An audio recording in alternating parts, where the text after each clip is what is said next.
Adam, what do spies and scammers have in common? What don't they have in common? But guys, for the purposes of our show, spies and cybercriminals traffic in data. True, but they also traffic in being sneaky. Yeah, and that. And with that, welcome to What the Hack, a show about hackers, scammers, and the people they go after. I'm Adam Levin. I'm Beau Friedlander. And I'm Travis Taylor.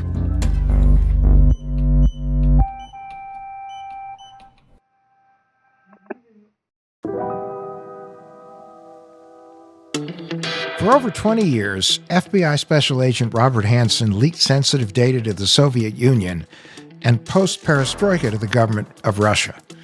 He's the worst intelligence disaster in U.S. history. He's also the subject of a podcast created by this week's guest, Agent of Betrayal, The Double Life of Robert Hanssen. Please welcome Chief Washington Correspondent for CBS News, Major Garrett. Hello. Major Garrett, we're really excited to have you on our show, and we appreciate you taking the time to talk about a pretty fascinating subject. I got to know, how did you go from a Washington correspondent to creating a podcast about a spy story from the Cold War? So I'm the chief Washington correspondent for CBS News, and I've been in Washington since 1990. Anyone familiar with my career knows I've worked for lots of different news outlets: the Washington Times, U.S. News and World Report, CNN, Fox, National Journal, CBS News. And my specialty, to the degree I have one in Washington, has been Congress, the presidency, and campaigns, which leads to the question underlying our conversation: what am I doing in the world of espionage? Robert Hanssen was a suburban dad. He had a dog, 6 kids, went to church on Sundays, and during the week, too. He was a solid citizen, extremely reliable. Hanssen worked a government job. Out the door by 6, back by 6 at night. Predictable. He was as regular as pie. Robert Hanssen was also something else. Finish this sentence. Robert Philip Hanssen was the most damaging spy in FBI history. For decades, What was it that drew you to Robert Hanssen's story? Lockdown. Perfect. Of course. I took up sculpture. You took up spies. You took up sculpture. Other people picked up a musical instrument that they hadn't played since high school. People learned to make sourdough bread. Some people knitted things. I really plunged into the space of podcasting. So Robert Hanssen is an American anti-hero. He is an American villain. Who was Robert Hanssen? He was a special agent with the FBI. Started his career in the late 70s, and he became, over time, the most infamous, damaging spy for the Soviets, then the Russians, in FBI history. Information he handed over led directly to the execution of at least 3 Soviets that the United States had recruited to assist us. And during the Cold War, both the United States and the Soviet Union worked aggressively to recruit others in each other's government, to learn as much as they could about the intentions, the plans, and the capabilities as these 2 great superpowers stared at one another every hour of every day with snarling nuclear arsenals pointed at one another. And Hanssen, unlike many of that era, was not recruited by the Soviets. He was a volunteer.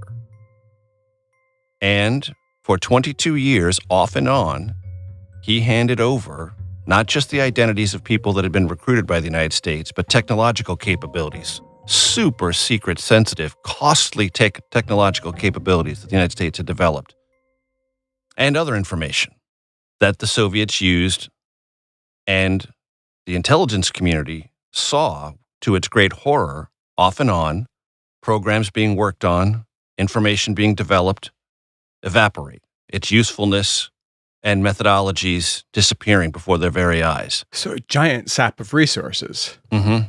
Yes, hundreds of millions of dollars, maybe more than $1 billion in actual programs, personnel, and technologies compromised because of Hanssen, in addition to the people we know for sure his information led to the execution of. Wasn't there something like 6,000 files that he turned over? The number is right around that ballpark, yes. And the interesting thing is the FBI did not have a culture, and we'll get to this on the cyber side and the computer side of it in a second, but it just didn't have a culture of suspecting anyone within its ranks could do anything nefarious. And so, as a result, lax isn't even the proper word. Utterly indifferent is probably a better phrase to how the FBI regarded internal security and watching people who worked for the Bureau, even in the most sensitive areas. Was he a particularly talented agent? He wasn't bad. Wasn't great, but wasn't bad. Well, damned by faint praise there. I mean, he seemed like he was a run-of-the-mill guy, actually. I mean, based on what I heard in your podcast, not a real standout. No. I mean, he wasn't a complete layabout. He wasn't dead wood in the sense that he suggested things that the FBI used to improve some of its techniques in the counterintelligence space and in the intelligence space. It's not as if he did nothing and was worthless. He had a kind of value. Not an extraordinary amount of value, but he didn't do nothing. The Inspector General's report describes him as a slightly better than average agent who was promoted a lot, even though he probably shouldn't have been. Are we talking a sort of Peter principle here, or? It's hard for me to offer that kind of description because it's not as if Robert Hanssen didn't do things and didn't impress people in certain respects, in certain ways, at certain times. He did. I think he was promoted often because he was so annoying and off-putting that people wanted to get them out of their department and put him into another department, and the best way to do that was to kind of shove him up the ladder a little bit. Yeah. And that's what happened. So it's not as if he was just some favored person who did nothing and kept rising inexplicably. He did enough things to impress enough people, but mostly he was kind of a pain in the neck. And people's like, can we get him to another spot? How about over there? It sounds like Travis. Yeah. Gee, thanks. Speaking of talent and ability, anonymity is a really hard thing to maintain in the modern age, even if you're a spy, and it seems like he did a pretty good job with it. How did he escape detection for so long? It's a great question, and it's an important part of the Hanssen story because when I said a moment ago that he volunteered, that he was a walk-in, that was an important part of his introduction. But once introduced and once he had confirmed his value to the Soviets, and all this began during the Cold War, when it was the Soviet Union and the KGB, Hanssen uniquely ran himself. Most people who are recruited or who deal with a foreign adversary, over time get a handler, a supervisor, someone who runs them, who gives them instructions and is their means by which things are done and in sequence and in place. Not Hanssen. Hanssen ran himself, explained to the Soviets what he was going to do, how he was going to do it, and because he was of a higher value than almost anyone else that they had in their midst, they let him run himself. Okay, so what made Robert Hanssen so high value that he was able to call his own plays? I mean, who was this guy? Hanssen, early in his career, because he had had some experience in accounting training, got into the budget division. Now, you think to yourself, wait a minute, you're an FBI, don't you want to catch bank robbers and homicidal maniacs and street criminals and drug dealers and stuff like that?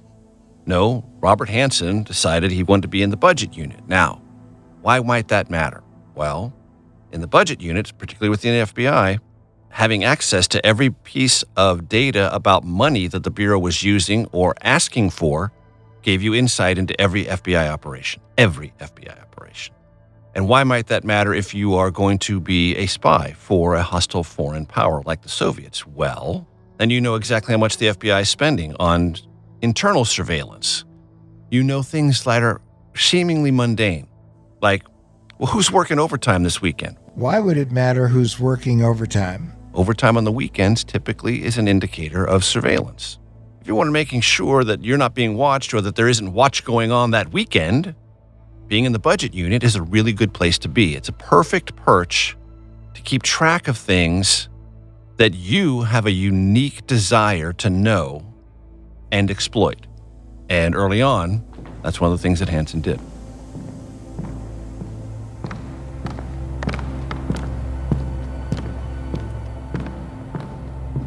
You noted the fact that he walked in. Mm-hmm. With a foreign intelligence agency, when you walk in, does that set off all kinds of red flags? Or was it common for a lot of people to walk in? It was in between, unique and common. It wasn't without precedent, but it was more uncommon than not. And walk-ins did come with a degree of hesitation because hostile foreign powers, foreign intelligence services, understand that people who walk in may not be genuine, as Hanssen was. Hey, I want to give you stuff that harms my government, and I want you to give me money for it. They can be provocations, probing, going in and seeing what you want and seeing how you interact and how you deal with them. So oftentimes, foreign intelligence services will say, what are you doing in here? Why are you even here? You shouldn't be here. What was interesting about Hanssen is he dropped off a letter, and that was it. And through that letter, other communications which he was running conveyed two things: an elevated level of spycraft and very, very good information. And once the Soviets figured out both of those things, this is a serious person with serious intent and valuable information, the relationship began.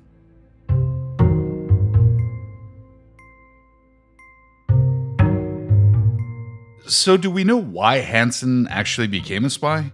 Was there pressure of some sort, or blackmail, or was it just financial? The ultimate answer to that is probably money was a motivation. I have struggled with the answer to the question, why? What's the single answer? And I don't think in Hanssen's case there is a single answer. Money is certainly part of it. But if money was the only motivation, then he would have demanded and gotten so much more money than he got. He got about $600,000. Everyone we've talked to within the FBI and the CIA has said if he was purely motivated by money, he could have driven that price up well into the millions, easily, because he was so valuable and because the information was so golden and so precise. This seems like a much lower tech era. He wasn't really hacking into computers, was he? Was this more like hiding a package under a bridge-type spy stuff? I mean, dead drops were very much of a certain era. And over time, when he became more adept with computers and more familiar with computers, he wanted to communicate through computer-like devices. And he wanted the Soviets to use more of that type of technology. They were slow-moving, and the Russians, after the fall of the Soviet Union, were slow-moving in that front. Nobody wanted to move as fast into the technology era as he did. And he was also, early on, very much into encryption. And he was convinced that the way he had encrypted his particular Palm Pilot, the FBI could never crack. He turned out to be wrong about that, but he had that very strong belief.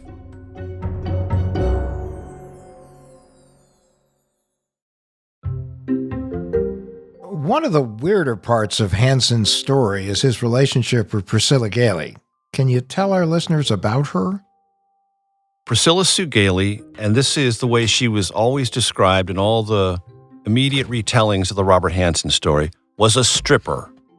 She's an exotic dancer. She is someone who loved to dance and found a commercially successful life as an exotic dancer. And yes, she worked at a strip club in downtown Washington, D.C., not very far from the White House, which meant not very far from FBI headquarters. And she was befriended, and I emphasize the word befriended, by Robert Hanssen. The immediate assumption people always go to is, well, it must have been for sex. Robert Hanssen fell for a stripper and wanted to have sex with her. Never happened. It was an entirely platonic relationship. Priscilla Sue Gailey was wondering throughout this relationship, would it ever become sexual? She constantly was expecting Robert Hanssen to, in her words, make a move or make a play. Never did. So what was it? What was the nature of the relationship? There are those who believe that Robert Hanssen, this publicly and visibly regular Catholic Mass attendee, often who talked about the importance of philosophy and religion and morality, all the while betraying his country and handing its most guarded secrets to its nemesis in the Cold War, the Soviet Union, was trying to save her soul in some way, was trying to do a kind of low-level Pygmalion reclamation project. Is that a thing in Opus Dei? He was a member of Opus Dei, right? Do they Yes. have the? Yes, he do they was. have the Eliza Doolittle part of the Catechism? Yes, and you must watch the Rex Harrison version of My Fair Lady. So I don't know, but there are those who have tried to unspool this and say, what was he really about? Another, I think, much closer to the bone explanation is Hanssen needed a place to wash away some of the money he was getting for his spying. And so he treated Priscilla Sue Gailey to lots of things she had never been treated to before. The second time they saw one another at the strip club, Hanssen brought her a sapphire necklace, an unbelievably expensive sapphire necklace. As one does. Yes, right. And Priscilla was like overwhelmed with it, and all of her friends were like, "You're not going to keep that, are you?" She goes, "Of course I'm going to keep it. Why wouldn't I keep it? This nice man," and she knew he was an FBI agent at the time, "got me this sapphire necklace. He bought her a Mercedes. He gave her a credit card. He took her on this amazing 2-week trip to Hong Kong as part of his business. He had an assignment with the FBI to inspect FBI bureau operations in certain places around the world. One of those places happened to be Hong Kong. So on a separate flight with a separate ticket, he brought Priscilla Sue Gailey with him. And for Priscilla Sue Gailey, this was the most amazing year and a half of her life. She'd never been happier. She'd never been treated so well. She'd never thought it was ever possible in her life as an exotic dancer to have someone interested in her, as she said, for who she was. And he never asked for anything, never wanted anything, sexual or otherwise. He was this wonderful, gentle, kind, humorous, enjoyable conversationalist. She was completely enamored. And as she said to me, I would have done anything for him. I would have gone anywhere, done anything, never questioned a single thing about his motives or his request. And only in latter years, looking back on all this, does Priscilla Sue Gailey come to the very unhappy conclusion that Hanssen's central motive was to set her up, was to have her do something to advance his espionage that she would never be aware of and that might have put her in actual physical danger or serious criminal jeopardy. It never happened, but she now looks back on it and says, I was just being set up.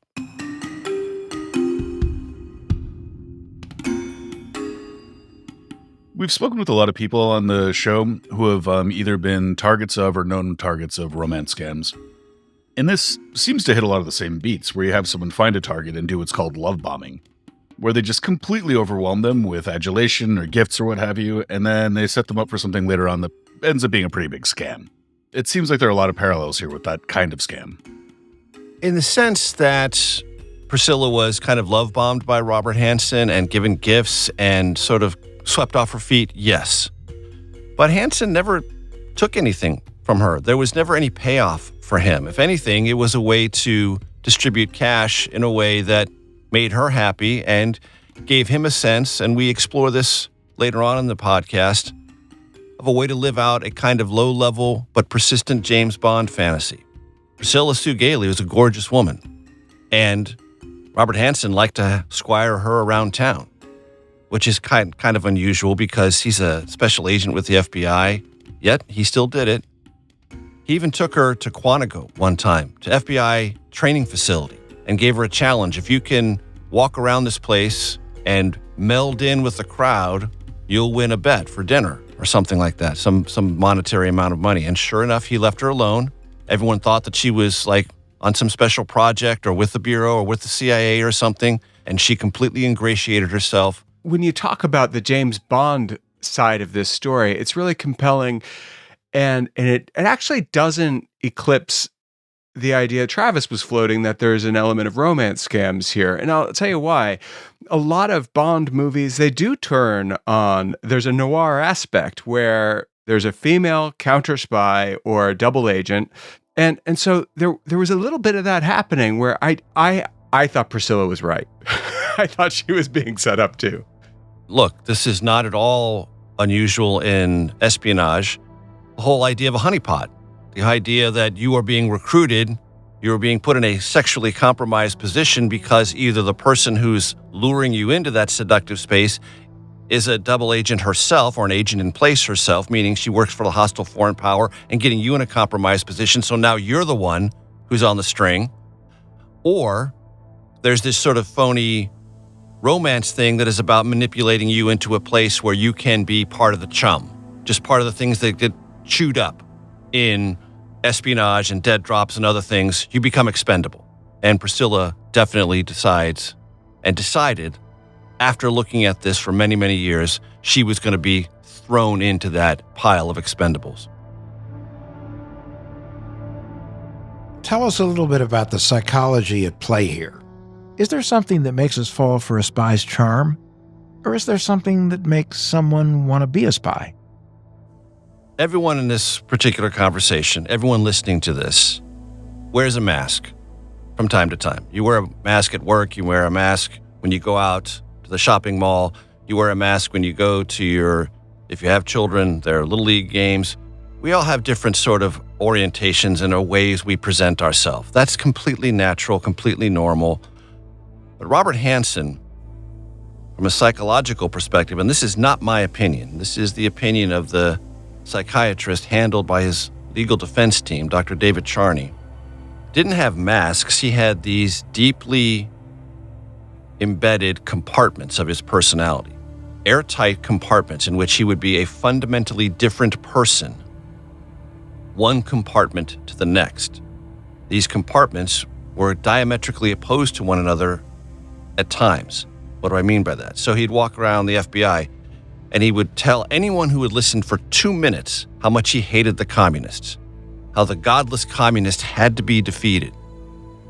And they were not just wrong, but savagely, evilly wrong in their orientation to mankind, to souls, to God, to justice, all of this. A virulent, kind of spitting anti-communist.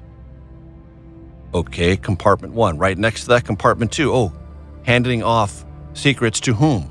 The Soviets. To damage what? The United States of America. There's the other compartment. Big super patriot. As virulently as he was anti-communist, Robert Hanssen presented himself as a super American patriot. Huge believer in law and order. Huge admirer of the American ethic and justice and the American way.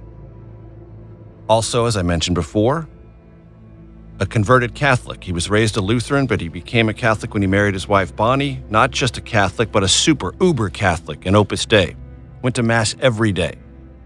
Talked incessantly with people about their underlying religious philosophy and how grounded they were in God and how much did they understand the philosophical importance of understanding the power of a supreme being in Christ and in Catholicism. He would go on and on about that, wear people out with it. Some people enjoyed it, most people didn't, found him annoying and compulsive with all this philosophizing about religion and God and everything. So there's that. All of that would suggest a kind of piety and reverence for the Catholic sacrament of marriage. Was Hanssen sacramental and reverent about marriage? Well, no, if you understand that he wrote open source pornography about his wife Bonnie under his own name. It was the late 1990s, so not everyone saw it. Most people didn't see it, but he did it anyway. On top of that, his best friend Jack Oshauer, guy he knew from high school, he would invite on a regular basis to watch him have sex with his wife Bonnie, and Jack would do it. I didn't understand that. This has something to do with the fact that he leaked secrets to the Soviet and to the Russian governments, and people got killed, and it was really serious. This has something to do with it. There was a sort of moral dissonance going on here. Kind of a moral savagery that takes not only concepts of basic right and wrong and justice and pours acid over them. I mean, just destroys them. At one point, Jack, his friend, is tired of watching them have sex because he has to do it on the back deck looking through their bedroom window, and it's cold outside. So Hanssen says, okay, I'm technologically adept. I will set up a closed-circuit camera in my bedroom, and I'll wire it up to the TV in the basement, and you get to watch the show, as it was described, in the comfort of their basement. So there's all sorts of strange cross currents here, and I want to ask you about this. Do you think that his piety, in terms of his patriotism, was just a cover for him? Is it possible that he believed in all of the things that he was saying? He felt that the government of the United States was betraying his principles.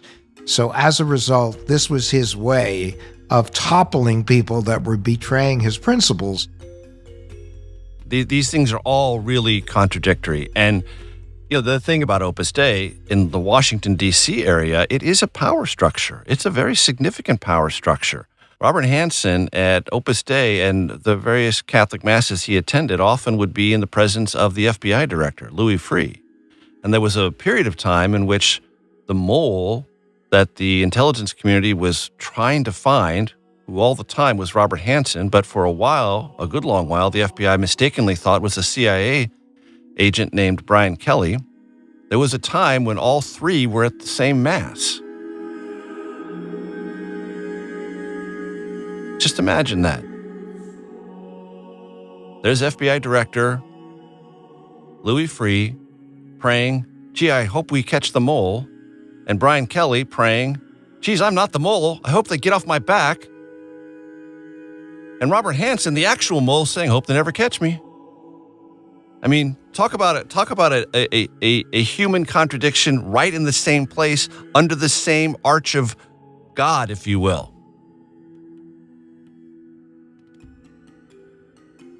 So there are lots of crazy contradictions, but this idea that he needed to be seen is not unimportant. It's super important. Now, look, everyone wants to be seen, and the idea that you're invisible or not noticed or not given enough credit runs through a lot of manias and runs through a lot of bad behavior.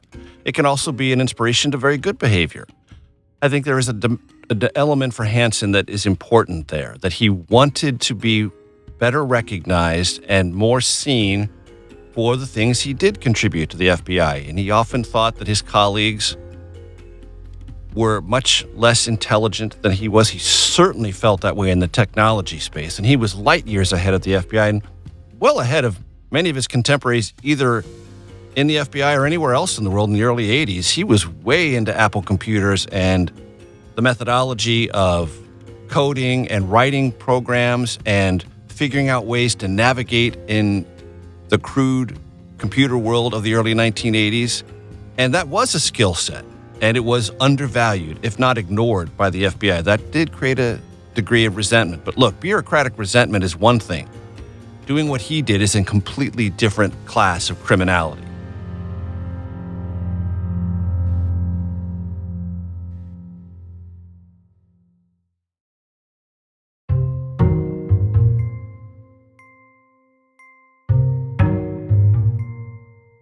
It's been over 20 years since Hanssen's treachery was discovered, and he was arrested. And we still regularly see headlines about the U.S. government agencies getting breached by state-sponsored hackers. Have we learned anything about how to better guard our secrets in all these years? Sure, we've learned some things, but the threat environment is constantly changing. The methodologies, the probing is relentless. For Hanssen, it was uncommonly and almost easy at a banal level. I mean, as one person told us, it was easier to walk out of FBI headquarters with top secret documents than it was to walk out of a public library with a unchecked out book.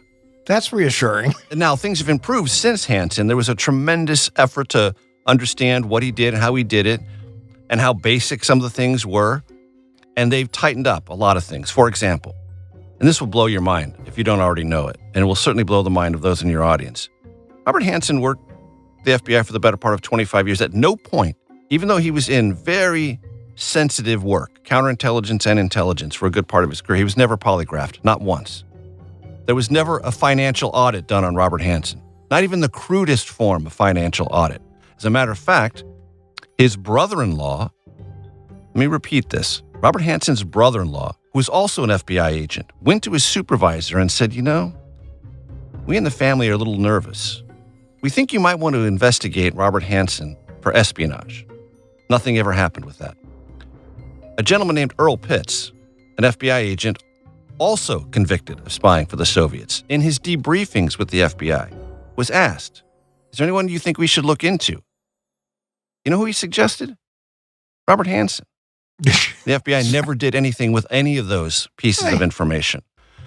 So not only was there a cultural disbelief, just an absolute rigid culture of denialism. Oh, it can't be us, can't be us, can't be us, got to be someplace else.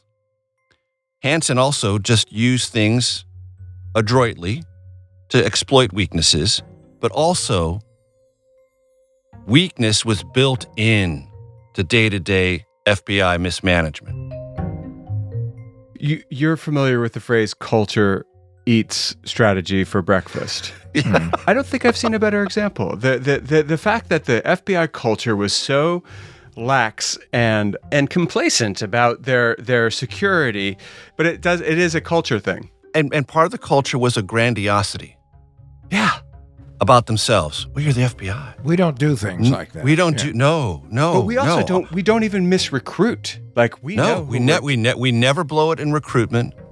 We never blow it in promotion. We never blow it in our way of moving people around or understanding the criminal mind or understanding why people go bad. And we don't misunderstand anything. And that grandiosity created, I think, a very significant blind spot.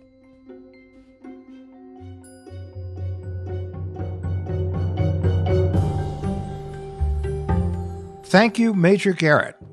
Now, the podcast is Agent of Betrayal, The Double Life of Robert Hanssen, and it's available wherever you get your podcasts. Thank you, guys. Thank you so much. Thanks, It's been a pleasure. Thanks.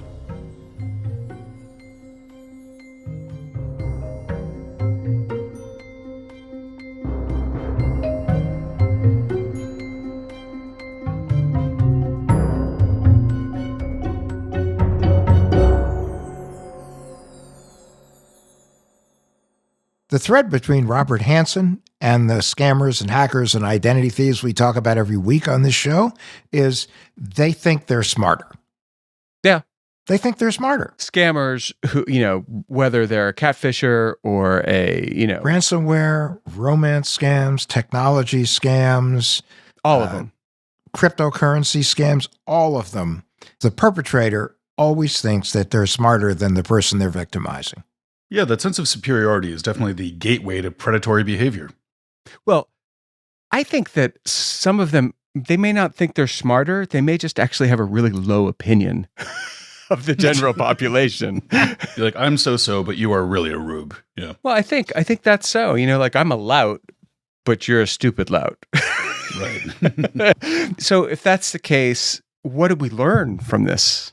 Well, we've learned that you really have to understand the psychology of people. A lot of people don't take time to think about the psychology of people. And oftentimes it's the guys that think they're too cool for school that end up being the problem. Well, I was thinking about somebody else at the Supermax in Florence, Colorado, where Robert Hanssen died. And that's Ted Kaczynski, and who I knew. And he was for sure a person who thought that I don't think that he necessarily thought much about how smart he was, but he did think quite a bit about how stupid everyone else was and or misguided. And I think there was that sense of superiority that you were just talking about, Travis, that you see in Hanssen. And I guess his version of it was Opus Dei, and that ultra-Christian approach. Well, I think in his case, you got a guy who was a super patriot, who felt that the government was betraying him, and he did the exact opposite of what you think a super patriot would do, but it's not illogical, which is, I'm going to burn it to the ground. I'm just going to burn it to the ground because I am deeply offended by what people are doing, and I'm smarter than they are, and I can't believe they're that stupid that they would jeopardize my country. Yeah. And I guess that's where it becomes different from the scammers we usually cover, because they're not really, there's no grand idea behind a lot of this other than I would like to make $1,000 or $2 or $10 or $35, like that guy who kept telling me that he won the Powerball. So, it could be, it's there is a difference there. There's a big difference, but I do think Travis, you were right that the psychology of Robert Hanssen is similar to the psychology of your garden variety scammer. And it hinges on that question. People are dumb. And I can get over on them. And everyone's going to be dumb at some point, so it's a pretty easy worldview to fall into. Okay, it's time for the tinfoil swan. Our paranoid takeaway to keep you safe on and offline. Okay, so Robert Hanssen was a piece of work. Putting it mildly. But, all things are teachable moments. Let's learn from his example. Beau, he's not exactly a role model. No, but, all right. So a big part of protecting yourself and your data comes down to protecting your identity. And Hanssen managed to do that. He did manage to keep a double life under wraps for the entire United States security apparatus. For decades. Yeah. So, as much as he sucked, and he did suck, there's something to be learned here. Well, one of the biggest things that stood out, both from Major Garrett's podcast, but also from this episode, was that Hanssen kept his most sensitive information pretty low tech. He wasn't transmitting data via email. He was taping it to the underside of a bridge, which is, by the way, how he got caught. Yeah, but if he was transmitting that information digitally, even back in the 90s, he would have been a lot easier to catch. So where are we going with this, other than maybe giving instructions to other would-be spies? We're not. The only takeaway is you need to air gap your most sensitive data. Air gapping meaning to not leave your data on an internet-connected device. Yeah, but it's possible to compromise non-internet connected devices. So I say for your most sensitive information, the best advice is to not keep it in a digital format at all. Write it down, keep it in a folder, and keep the folder someplace secure. Well, nowhere is 100% secure. Sure, but if someone's after sensitive data that's written down, they need to break into your house. Yeah, and in my case, crack a safe in my house. All easy things to do. But I get what you're saying. It comes down to this. Digitized data is easier to steal. Right. It's the same thing that happened with music and movies. Once it's digitized, media is a lot easier to copy and distribute. So if you have some information or data that you really don't want to get intercepted, exfiltrated, or fall into the wrong hands, keep it analog. And tape it to the underside of a bridge. And that's our tinfoil swan.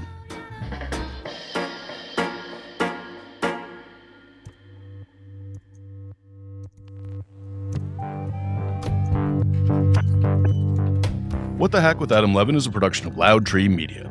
You can find us online at adamlevin.com and on Instagram, Twitter, and Facebook at Adam K. Levin.